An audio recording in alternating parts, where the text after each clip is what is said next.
So thank you all for coming here today. Eh, what we're planning on doing here on every Wednesday, or what I plan on doing here every Wednesday, is looking at all the technology, the mortgage changes, the patterns of people, where they're buying, what they're buying, and be able to bring that to you, share it with you, so that you can make changes to your business and stay ahead of the game. Right? People are finding it a little bit more difficult to do business than they did a few years back.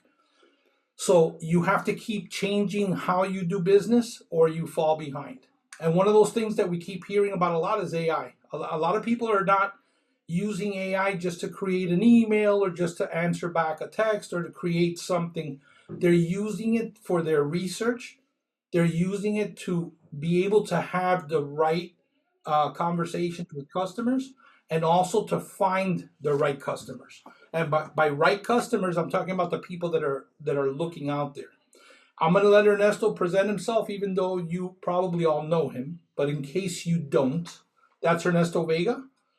And the reason that he's here today is I'm going to ask him to help with some number crunching for those of you that um, weren't around this week at our office listening to his what do you call it, the motivational Monday.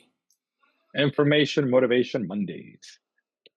Information. So good morning, Joaquin. First of all, I'm an honor to be your first guest in this new venture of yours. I think that you've been around the industry for a while. You've seen all the changes from the inception of the MLS to That's true. Wow. to AI. So you have been around for a while. You have seen markets up, down, sideways. You've seen hurricanes. You name it. So when you told me you wanted to put together something to once a week to share, just to share, and you said you want to join me, and I said I would love to. I know you wanted to make them short, so for those that don't know me, my name is Ernesto Vega. I'm the broker with Canvas Real Estate. I happen to know this young man for the past 32 years. Yes, 32 years. There's a picture somewhere that I will try to find and show you how we looked 32 years ago. But yeah, I think Joaquin puts out a lot of interesting content, a lot of relevant content. So I'm glad to be here as your co-host, invitee, or whatever you need me to be. On that note, one of the things that you get to hear from a lot of coaches and a lot of different people, and you might find it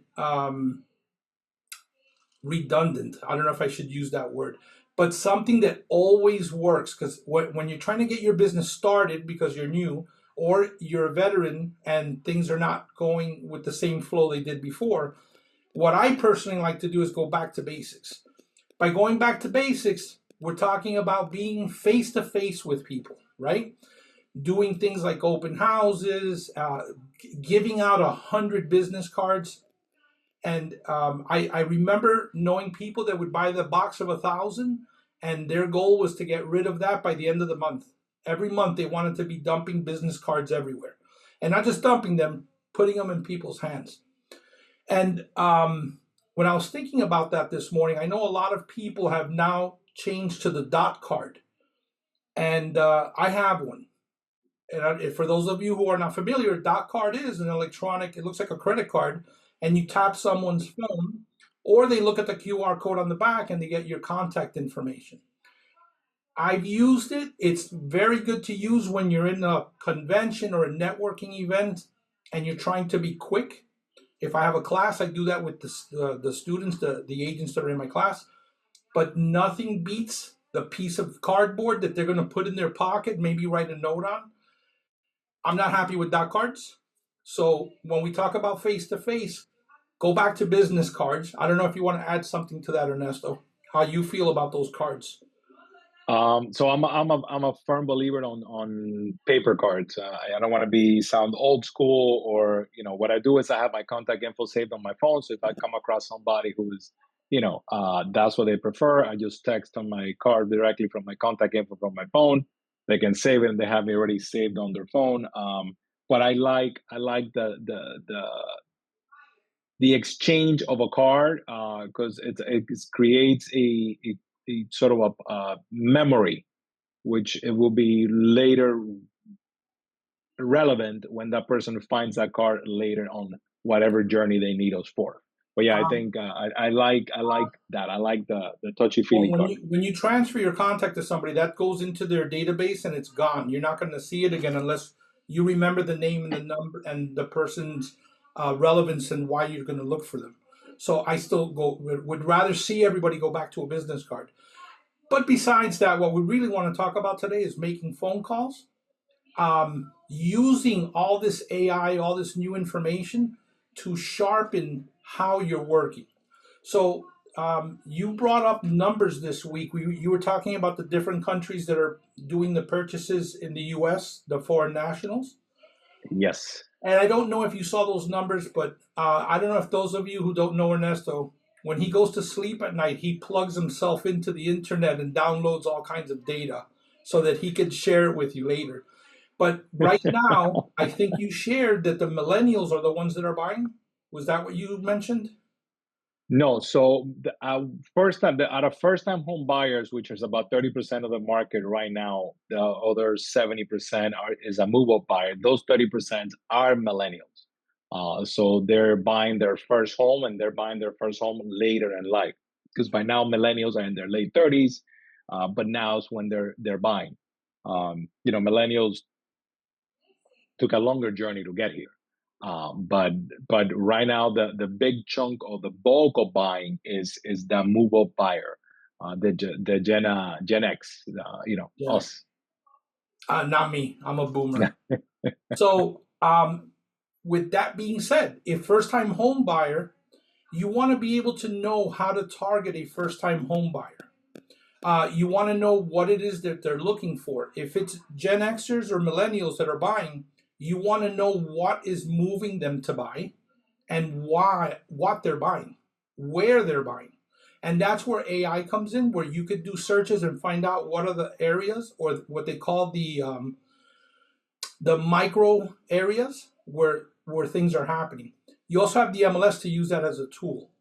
One of the things that I want to be able to do for all of you on a weekly basis here is not just show you tools, but how they work together. So the MLS, a lot of people use it just to look for properties for their clients, but you could be using it to find out where properties are closing. And if you combine that with the information that he just shared about who is buying, you'll be able to put those things together and market the right area where those people are now for the place where they're buying and what they're looking for. I remember at one time they were talking about, and I don't know if it was the millennials, that they were buying because they wanted their pet to have a yard. Do you remember that? Yes. So, As long as they're buying, I'm a happy camper. exactly. If they want to have a house for the pet rock, I'm okay with that too. A pet rock would be a Yeah, boomer. yeah. I don't That's know if why it was. Yeah. So that is the combination of information that you want to be able to put together and work. And then going back to that situation, if it's a move up buyer, you have something like Remine, where if you're going to go door knocking or you're going to make phone calls or you're going to email them or send postcards, Remine is a tool where you can go find where these first time home buyers that already bought a few years ago might be interested in selling and buying the next home. Um, Want to add something to that? Yeah, so the move up buyer, it's now the largest part of our buyer pool. Needless to say, we are still under a we're still going to do a very low volume of sales this year compared to previous years. It looks like we're going to probably get to about 4.3 million on average in the U.S. If you want to look at normal years, you look at 2016 to 2019 to look at a normal period of home buying. And at that time, we had between 5.5 million to 7 million on transactions.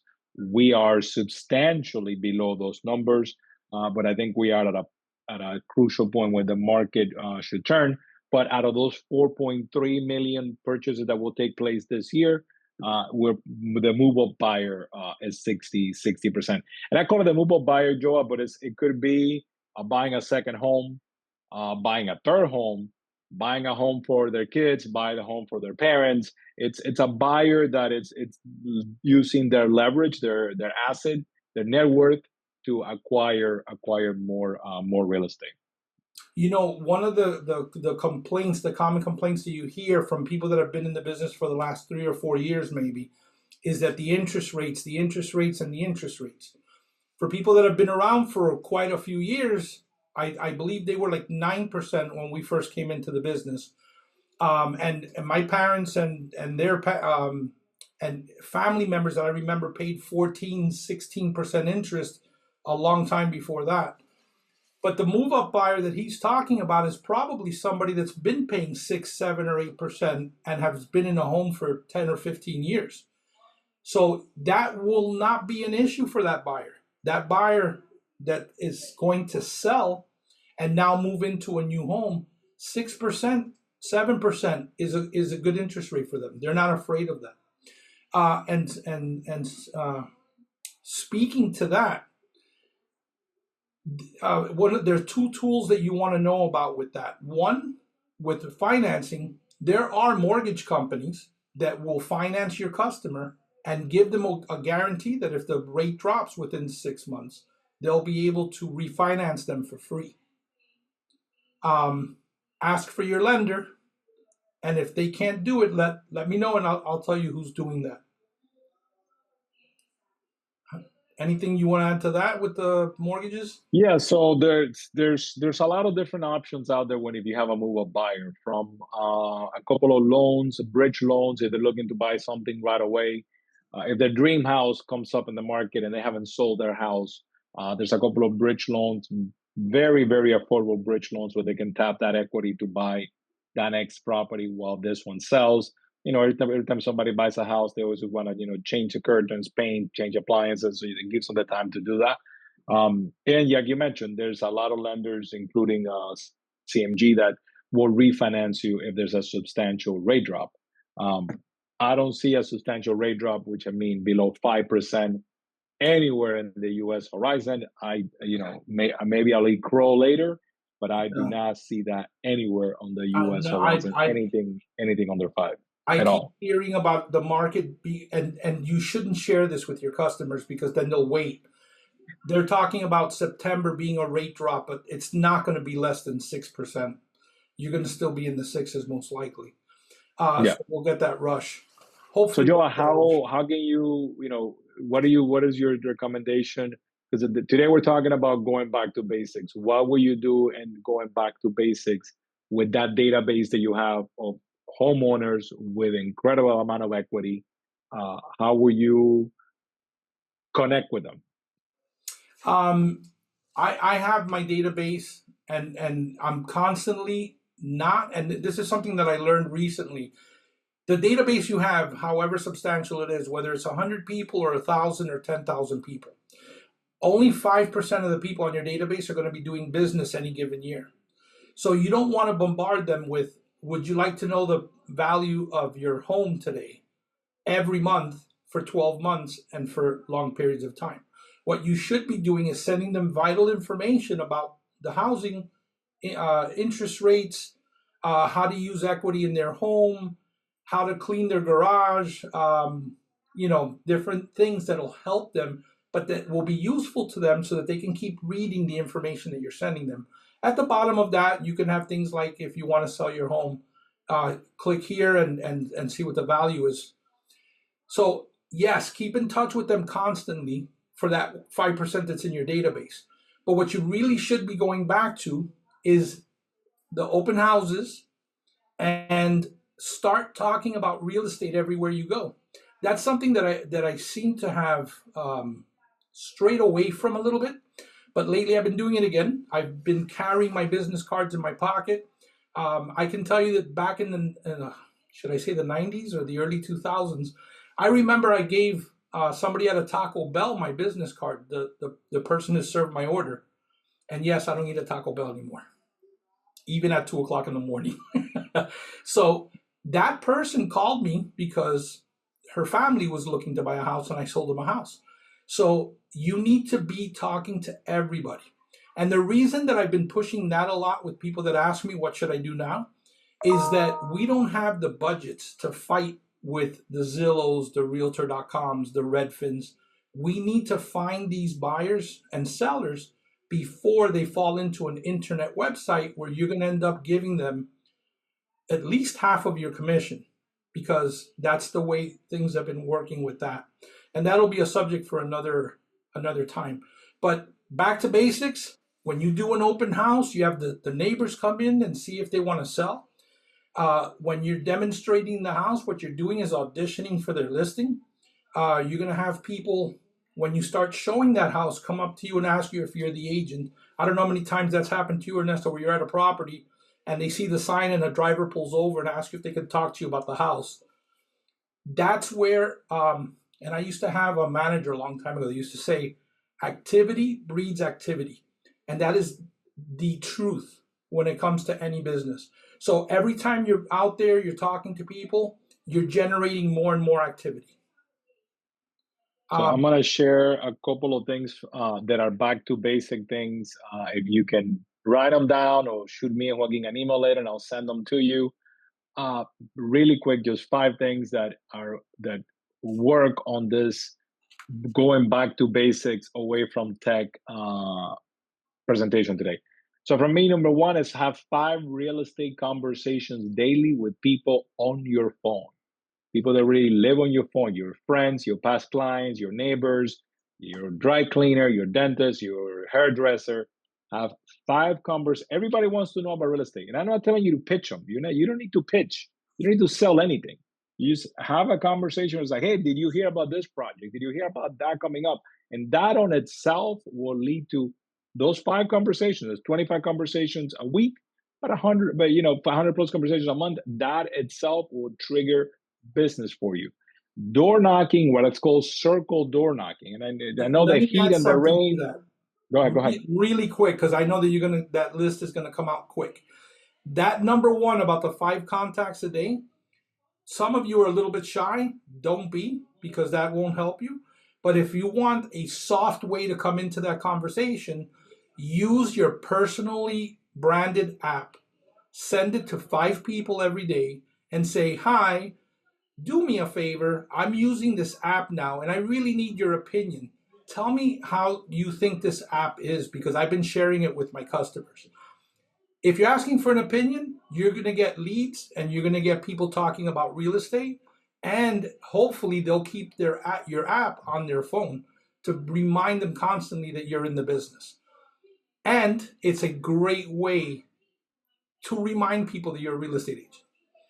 Sorry, go ahead. Number 2. No worry. Number 2 is circle door knocking. What is circle door knocking? Is not walking in circles. I know that sounds confusing. Circle door knocking is look for anything that happens in the area that you want to either use farm or you want to farm or your neighborhood.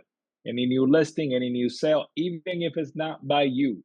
Print a couple of flyers. Everybody in today's world has a marketing center. Print a couple of flyers and go by, knock on the door. Do not put anything in, outside, or attached to the mailbox. Remember, mailbox are property of U.S. Post Office, so don't touch the mailbox. But drop off something handwritten, 20 pieces. Something about the neighborhood. Hey, just wanted to know there was a new sale in the neighborhood. If you want to find out what the price was, let me know. Hey, 2 new listings in the neighborhood. Looks like things are happening. Just do that. A simple door knocking circle. Remember, circle door knocking about an activity that took place in that neighborhood. Number 3, and I always preach on this, and everybody says, "Why do you do this so much?" It's because it works. Open houses, ladies and gentlemen. Open houses work. Like Joaquin said, you have your database. Invite everybody in your database to your open house. It gives you a reason. Maybe they drop by. Maybe they went out to brunch with a family, right? And they're gonna pop in and say hello. So open houses do work. Do not abandon the open house. It's the cheapest way to generate any business. And my last one is do what you're doing right now. Sharpen your market knowledge. Attend as many presentations out there available when you know what's going on, so you have talking points. So when you have those 5 conversations a day, you have some stuff in the back of your head to share. That was it for me, Joa. I have one more, and then we'll call it a day. And I hope that we'll see you next week again. But I at one point I might have looked like I froze, and it's because I had a thought that ran away. You have another tool in your toolbox called Forewarn. That is a place where you can check people's phone numbers. Take the buyer leads that you have, put them in there, and it'll give you their address. When you take their address, put it in RPR.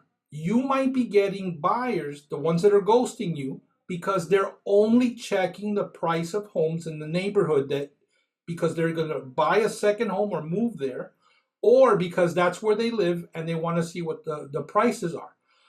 So if you find out that their address is in that area, start treating them like a seller lead, not just a buyer lead.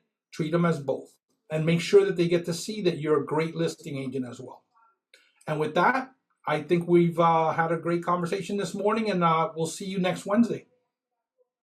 Yeah, I'll be glad to be here next Wednesday. I know that you want to bring other speakers to it, so we'll work on that. I'm bringing a couple of other speakers, so it's Sure. not just me and you boxing. Well, we're So interesting that though. is, We yeah, can make it a little bit funny too. yeah. So that Thank is it you. for me. And then for this type of presentation, I have a special goodbye for Joaquin, and that is shake And bake. and bake. Goodbye, everybody. Bye.